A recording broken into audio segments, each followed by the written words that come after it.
When I was in 7th grade, I wanted to be in the NBA. Coach said, Brandon, you're a good shooter, you're a good dribbler, but you're out of shape. And he was right. When I was in 7th grade, I was out of shape. You know, I ate a bunch of junk food. And then he said, Brandon, you need to go out for cross country. I said, Coach, look at this. This don't run. He said, yeah, you have to do what you don't want to do what you want to do. You want good grades, you have to study. You want to get good at sports, you have to practice.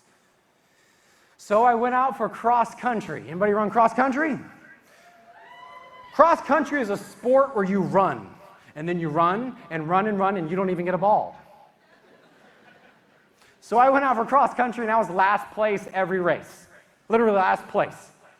I mean, the race would be over, the kids would be on the bus going home, and they'd be like, wait, there's one more. Wait for me. That was me. Wasn't much of a confidence booster. But I stayed with it, and I lost some weight, I got in shape. Well, a little bit in shape.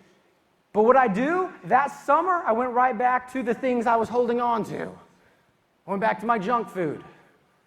And there was off-season conditioning, which are terrible words to put together. And my friend said, hey, let's go do this off-season conditioning for cross country. And I was like, fine. So we went out. This is by Jefferson City, Missouri. We're running down Main Street, okay? And it was hot. I get 20 meters, and I'm like, nah, I don't want to do this. I get ready to turn around, but before I turn around, I look down the street, and I see it. McDonald's. Ba-da-ba-ba-ba. Hey, nothing against McDonald's. They have salads, but I never ate them. So I was like, yeah, I'm going to McDonald's. And my friend's like, no, we can't go in there. We got to keep running. There's something you want now, but there's something you want the most. So I kept running. But now we're running up a hill. And the problem is, look, the hill is big, and so am I. So I'm going up this hill. I'm telling the truth. And you ever have a pain in your side when you run? I'm running up this hill, and I'm like, what is that? Right here. He's like, it's okay, it's a runner's cramp, just keep going. And I'm like, it's not going away. And I turn around, I see McDonald's, it's downhill, it's even better. And he's like, no, Brandon, you don't want that, you want that, uphill. And I'm like, no, I want that. He said, no, you want that now, but what you want the most is that. And he was right. I had to let go. I had to face the tough. I had to say, this is going to be tough now, but there's something better coming because of it.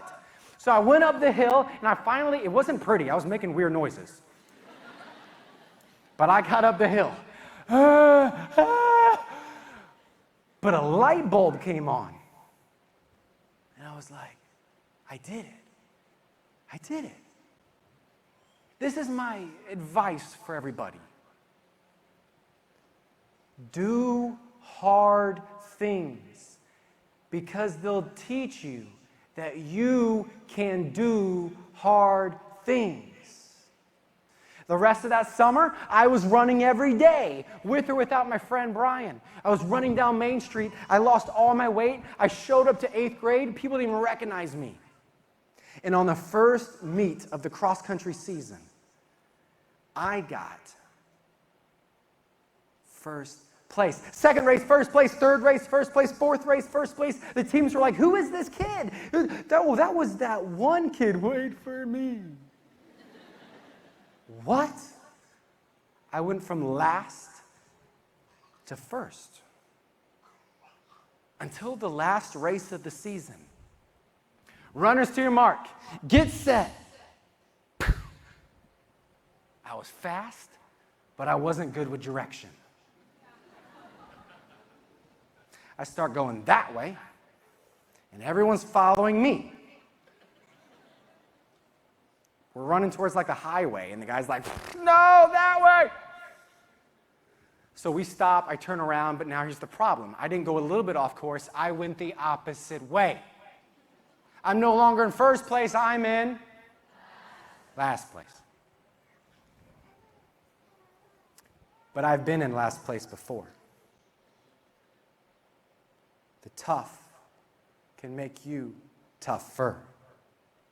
I turn around And I see these people in front of me, and I start going. These other fast runners, they gave up.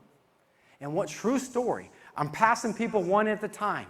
I finally get to the front. I'm exhausted. There's 100 meters to go. We're sprinting to the finish line. 90 meters, 80 meters, don't stop. 70 meters, what is that? 60 meters. The guy next to me gives up. I finished undefeated. And he would have told you, oh, it was too tough. Oh, I couldn't do it. But I would have told him he could have done it. He just wasn't willing to go through the, what is that? What is that? There's some things for people that are easy. Maybe it's easy for you to get on stage with 4,000 people looking at you. But maybe talking about your feelings is not easy. Maybe forgiving somebody is not easy. Maybe letting somebody else have the spotlight is not easy. Maybe having a failure and learning from it is not easy. Maybe saying I'm sorry is not easy. But it's worth it. What is that? Well, I ended up being undefeated. And the question is why? How? Well, sure, I practiced, I owned it, I ran, blah, blah, blah. And this story is about me, but I'm not the main character. The story is about a leader. He was my friend Brian, who said, hey, let's go running that summer. And because of him, I made it up that hill, and the light bulb came on, and I knew I could do difficult things. You see, a leader is not about being above people with people beneath you. It's about coming beside somebody and pushing them above, bringing them on stage and highlighting them, making them better. And that's what Brian did for me and other coaches and leaders and teachers. And that's what I'm trying to do for others. Because of Brian and other people, I became undefeated. I went on to become a starter at varsity basketball. With a new confidence, I was tried out for student council president. And then I became president, and I saw a motivational speaker at my school, and I said, I want to do that. And here I am.